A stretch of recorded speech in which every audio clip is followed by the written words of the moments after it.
စာချက်ပေးအိမ်ပြန်လာတဲ့ရှောင်းနဲ့အရွယ်မင်းကလေးတယောက်အိမ်ပြန်လန်းရဲ့စက္ကန့်140အတွင်းမှာတင်ဘာလို့ရေးရဆက်ဆက်တပ်ပစ်ခံလိုက်ရတာလဲဒီနေ့တောင်ကိုရီးယားမှာလက်တလုံးမှာဖြစ်ပွားခဲ့တဲ့တော်တော်လေးခရိုက်ရိုက်သွားခဲ့တဲ့ကြားလိုက်ရရဲ့ရင်ထဲမှာတုံလို့စိတ်မကောင်းဖြစ်သွားမယ်အမှုမှန်တစ်ခုပြောပြမှာဖြစ်ပါတယ်တောင်ကိုရီးယားနိုင်ငံကွန်ဂျိုမြို့မှာအသက်16နှစ်အရွယ်လီချေဝွန်းဆိုတဲ့မင်းကလေးတယောက်ရှိပါတယ်သူဟာတခြားတငယ်ချင်းတွေစီးပွားရေးဆိုင်ရာအောင်မြင်မှုတွေအိမ်မက်မက်နေချိန်မှာသူကတော့အရန်ယူရှင်လွန်းတဲ့199အရေးပေါ်ကိစ္စရေးဝန်ထမ်းတယောက်ဖြစ်ချင်ခဲ့တာပါဒါပေမဲ့အဲ့ဒီဖြူစင်လွန်းတဲ့သူ့ရဲ့အိမ်မက်က2026ခုနှစ်မေလအညတညမှာတင်လုံးဝရစ်တန့်သွားခဲ့ပါတယ်2026ခုနှစ်မေလ4ရက်နေ့ည7:00နာရီကျော်အချိန်မှာခွန်ဂျူမြို့ရဲ့လမ်းမကြီးပေါ်မှာအသွားအလာတွေပါလက်လို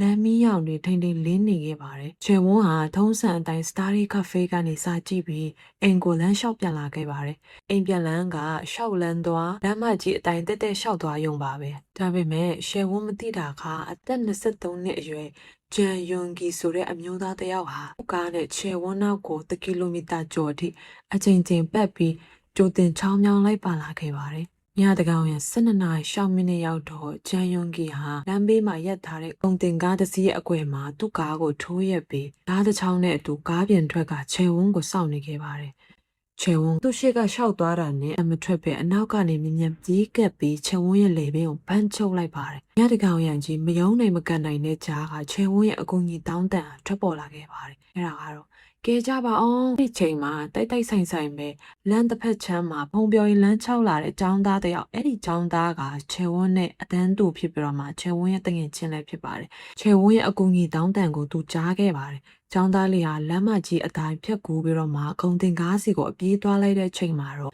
့ညီကြီးပေါ်မှာလဲကျနေတဲ့ချေဝန်းဘေးမှာဂျန်ယုံဂီကိုတွေ့လိုက်ရပါတယ်အဲ့ဒီချိန်မှာဂျန်ယုံဂီကဘာမှမဖြစ်တယ်လို့တွေးအေးနဲ့ဒီမိန်းကလေးတန်ရာရနေတဲ့119ကိုဖုန်းဆက်ပေးပါလို့လိန်ပြောခဲ့ပါတယ်။တောင်းသားလေးကအမှန်ထင်ပြီး119ကိုဖုန်းဆက်တဲ့အချိန်မှာဂျန်ယုံဂီကအနောက်ကနေပြီးတော့မှအဲ့ဒီဓာတ်နဲ့အဲ့ကျောင်းသားလေးလေပင်ကိုထိုးလိုက်ပါတယ်။ကျောင်းသားလေးကလက်နဲ့ကလိုက်လို့လက်ရောလေပင်မှာပါပြင်းထန်စွာဒဏ်ရာရပြီးသူထွက်ပြေးခဲ့ပါတယ်။ဒါတွေအားလုံးဟာဒီကားရဲ့ကင်မရာမှတ်တမ်းအရစက္ကန့်140မိနစ်ကျော်အတွင်းမှာတင်ဖြစ်ပွားခဲ့တာပါ။ဂျန်ယုံဂီကတော့ကားပေါ်တက်ပြီးအေးဆေးဆေးနဲ့မောင်းထွက်သွားခဲ့ပါတယ်။လမ်းသွားလမ်းလာတွေက119ကိုဖုန်းခေါ်ပြီးခဲ့ကြလို့ကေဇယ်ကြီးအဖွဲ့ရောက်လာချိန်မှာတော့ချွန်ဝန်းဟာတွေးထွက်လွန်ပြီးနှလုံးခုန်ရက်တက်နေခဲ့ပါပြီ။ညတနာရီကျော်30မိနစ်မှာတော့ဆရာဝန်တွေကချွန်ဝန်းသေဆုံးသွားပြီဆိုတာကိုအတည်ပြုလိုက်ကြပါတယ်။လေပင်ရင်ဘတ်နဲ့မျက်နှာပေါ်မှာဓာတ်တန်ရာချက်6ချက်တိုင်တိုင်ရရှိခဲ့ပြီးတေဆုံးရတဲ့အဓိကအကြောင်းရင်းကဒီလေပင်ပေါ်မှာအဓိကသွေးလွတ်ကြောကြီးပြတ်တောက်သွားခဲ့လို့ပါပဲအိမ်မှာသမီးလေးစာကြည့်ပြီးပြန်လာမှာကိုစောင့်နေတဲ့မိဘတွေစီရောက်လာခဲ့တာကတော့သမီးလေးရဲ့အတန်မဟုတ်ပဲနဲ့ဆေးရုံကဖုန်းဆက်လာတဲ့အတန်ဖြစ်နေခဲ့တာပါအဲ့ဒီအတန်က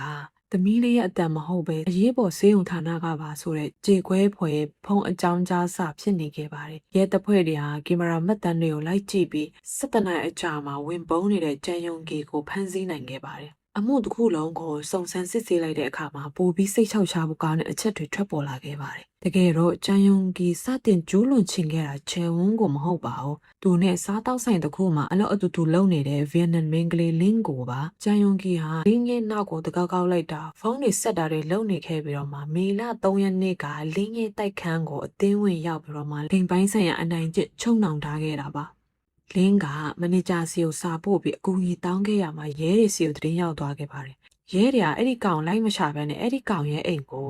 သတိပေးစာတော့ပို့လိုက်တဲ့အဲ့ဆိုဒီကောင်ကအောင်ရှားဖို့အချိန်ရသွားပြီလေနော်အဲ့ချိန်မှာရဲတွေကဂျန်ယုံဂီစီကိုသတိပေးစာပို့ပေးတဲ့အချိန်မှာဂျန်ယုံဂီကတိသွားပြီလေငါ့ကိုတိုင်ရကောင်းလားဘာညာဖြစ်နေပြီလေပြီးတော့သူကသူ့ရဲ့ဖုန်းစင်ကတ်ကိုမြစ်ထဲကိုပစ်ချပြီးတော့မှမိဖို့6 ဓာတ်နဲ့လက်ကိုဝယ်ခဲ့တယ်ပြီးတော့မှဘန်ကနေမှငွေသား1တန်းထုတ်ယူပြီးတော့မှလင်းကိုအသေးအတန်ထပ်မှန်လိုက်ရှာနေခဲ့တာပါမေလ4ရက်နေ့ညပိုင်းမှာလင်းကိုဘယ်မှရှာမတွေ့တော့တဲ့အခါမှာဂျန်ယုံဂီရဲ့စိတ်ထဲမှာဒေါသနဲ့လိန်ပိုင်းဆိုင်ရာအကြမ်းဖက်လို့စိတ်ကလမ်းပေါ်မှာအပြစ်မဲ့တဲ့ဒီချန်ဝန်းစီကိုအချိန်လဲသွားပြီးဒီလိုရဲရဲဆက်ဆက်တပ်ဖြတ်ခံရတာဖြစ်ပါတယ်စုံစမ်းစစ်ဆေးသူတွေကဒီဂျန်ယုံဂီရဲ့အခန်းကိုရောက်ရှာဖွေတဲ့အခါမှာအပြင်လူတွေလုံးဝမသိတဲ့ဒီစိတ်တဲ့ပိုင်းဆိုင်ရာအထောက်အထားတွေကိုတွေ့ရှိခဲ့ရပါတယ် အဲ့ဒါဘာလဲဆိုတော့သူ့ရဲ့အခန်းထဲမှာလူအရွယ်အစားရှိတဲ့ဒေါ်နှစ်ခုကိုတွေ့ခဲ့ရပြီးတော့မှအဲ့ဒီအယုတ်ရဲ့လေပင်နဲ့ရင်ဘတ်တွေပေါ်မှာဓာတ်နဲ့အချိန်ချင်းထိုးဆွထားတဲ့ဒဏ်ရာများစွာကိုတွေ့ရှိခဲ့ရပါတယ်။ဒါတင်မကသေးပဲအရင်တုန်းကဒီ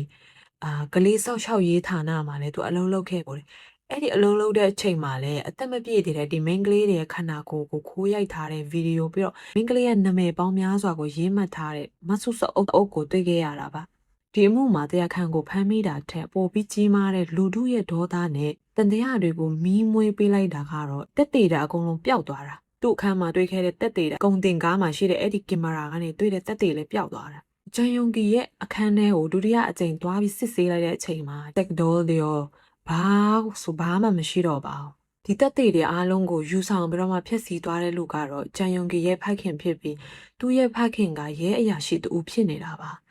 အစိုးဆုံးကတော့ဒီအမှုကိုတာဝန်ယူစုံစမ်းရေးအဖွဲ့ခေါင်းဆောင်ရဲအရာရှိကိုယ်တိုင်တက်တေတွေမသိမ်းစည်းခဲ့မှုအစီရင်ခံစာပြင်ခိုင်းမှုကားရှာဖွေမှုဗီဒီယိုတွေဖျက်ခိုင်းမှုအားစွာပေါ်ထွက်လာခဲ့ပါတယ်။နောက်ဆုံးမှာတော့အထူးစုံစမ်းရေးအဖွဲ့ကအဲဒီစုံစမ်းရေးအဖွဲ့ခေါင်းဆောင်ရဲအရာရှိကိုတက်တေဖျက်ဆီးမှုနဲ့တုံ့နှောင်ဖမ်းဆီးခဲ့ပါတယ်။တရားရုံးမှာဂျန်ယုံကီကပြစ်ဒဏ်ကိုလက်ခံဖို့အသင့်ရှိတယ်လို့ပြောရင်ထောင်ထဲမှာအသက်မွေးဝမ်းကြောင်းလက်မှတ်တွေယူပြီးတော့မှဘဝကိုပြန်တည်ဆောက်ချင်ပါတယ်လို့လည်းထွက်ဆိုခဲ့ပါတယ်။ဒီစကားကိုကြားလိုက်ရတဲ့ချေဝန်းရဲ့မိခင်ကတော့ငါသမီးရဲ့အိမ်မက်တွေကတော့ထာဝရပျောက်ဆုံးခဲ့ရပြီ။တရားခံကတော့ထောင်ထဲမှာအသက်မွေးဝမ်းကြောင်းလက်မှတ်ကိုယူပြီးတော့မှဘဝကိုပြန်တည်ဆောက်ချင်ပါတယ်လို့စဉ်းစားနေတော့လား။အဲ့ချိန်မှာသူ့အမေကပြပြတွေလုံးဝလက်မခံနိုင်အောင်လူအဖွဲ့အစည်းတဲ့သူ့ပြန်မလွတ်သင့်ဘူးလို့ကြေခွဲဝမ်းနဲ့စွာငိုကြွေးပြီးတော့မှပြောကြားခဲ့ပါတယ်။အပြင်ပန်းမှာခိုက်အေးလို့ထင်ရပေမဲ့နောက်ွယ်မှာတော့ကာလောက်တာသူများရဲ့ရုပ်သူများရဲ့ဗီဒီယိုချောင်းရိုက်တာအသက်မပြည့်သေးတဲ့လူတွေကိုဗီဒီယိုခိုးရိုက်တာစိတ်ယောဂဆန်းဆန်းလို့အကြမ်းဖက်ချင်တဲ့စိတ်တွေကို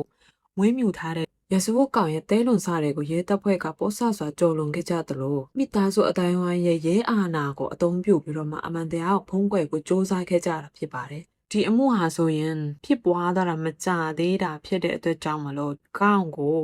တရားရုံးကဘယ်လိုမိတ်ချမှတ်မလဲဆိုတာကတော့ဆက်ပြီးစောင့်ကြည့်နေရအောင်မှာပဲဖြစ်ပါတယ်။ဒီဘာရဲ့အသက်ကိုကဲတင်ချင်ခဲ့တဲ့ဒီဖြူစင်တဲ့ကောင်မလေးချေဝန်းကိုတော့ဘယ်သူမှလာရောက်မကဲတင်နိုင်ခဲ့ပါဘူး။မှန်ပါတယ်ချေဝန်းရဲ့အသက်ကပြန်မရှင်နိုင်တော့ပေမဲ့ဒီအမှုဟာတရားမျှတမှုဆိုတာဒီတရားခံကိုဖမ်းမိုံနဲ့ပြီးလားဒါမှမဟုတ်ဒီစနစ်ရဲ့အပေါက်အပြဲနဲ့အချင်းပြက်ချစားမှုတွေကိုပါတိုက်ပွဲဝင်ရှင်းလင်းပေးမှလားဆိုတဲ့မေးခွန်းကြီးကိုတောင်ကိုရီးယားလူအဖွဲ့အစည်းထဲမှာခြံထားခဲ့ပါတယ်ဗျာအဲ့လူကို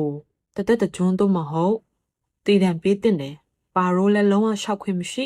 တသက်တကျွန်းတည်တံပေးအမကျင်းနဲ့ပါ